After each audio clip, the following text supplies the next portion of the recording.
தனி மனிதனின் மாற்றமே சமுதாய மாற்றம். ஒவ்வொரு மனிதனும் தன் தனிப்பட்ட வாழ்க்கையில் நீதி பிறழாமல், நியாயம் தவறாமல் ஒழுக்கமாக வாழ துவங்கினால் இச்சமூகம் பிரகாசமாக ஜொலிக்க துவங்கிவிடும். அத்தகைய தனி மனித ஒழுக்கம் நிறைந்தவர்கள் சிலராவது இருப்பதனால் தான் இந்த உலகம் நிலைத்திருக்கிறது. பேச்சு வாக்கில் சிலர் சொல்வதுண்டு, ஏதோ நல்லவர்கள் இருப்பதனால் தான் மழையே பெய்கிறது. இதை நீங்கள் கேள்விப்பட்டிருப்பீர்கள். ஒழுக்கமான எண்ணிக்கைக்குட்பட்டவர்கள் இந்த பூமியில் இருப்பது உணவு பதார்த்தத்தில் உப்பு இருப்பது போல. உப்பு இல்லா பண்டம் குப்பையில் என்று சொல்வார்கள் அல்லவா, அதுபோல நல்லவர்கள் இல்லாத உலகம் நிச்சயம் நஷ்டமடைந்து போகும். ஒரு தகப்பன் தன் அலுவலக பணிகளை தீவிரமாக செய்து கொண்டிருந்தார்.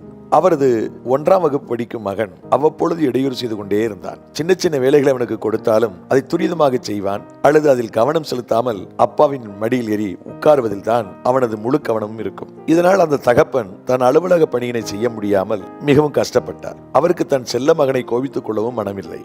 மிகுந்த சங்கடமான நிலையில் இருந்த அவருக்கு திடீரென்று ஒரு யோசனை பிறந்தது. ஒரு படத்தின் துண்டுகளை இணைக்கும் விளையாட்டை தன் மகனுக்கு சொல்லிக் கொடுப்பதற்காக வாங்கி வந்தார். அது ஒரு இந்திய தேசத்தின் வரைபடம். அது பல துண்டுகளாக்கப்பட்டிருந்தது. தன் மகனிடம் அதை கலைத்து கொடுத்து இந்திய வரைபடமாக முழுமைப்படுத்தி எடுத்து வா என கொடுத்து அனுப்பினார். அவருக்கு தெரியும் இந்திய வரைபடத்தை அத்தனை எளிதாக அவனால் ஒன்று சேர்க்க முடியாது என்பது.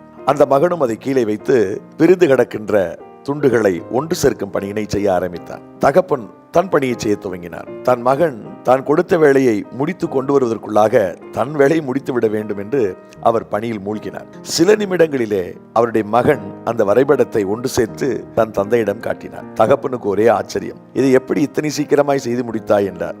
இந்திய வரைபடத்திற்கு பின்பு ஒரு மனிதனின் படம் இருந்தது. நான் அந்த மனிதனின் படத்தை இணைக்க ஆரம்பித்தேன். அது எளிதாக இருந்தது.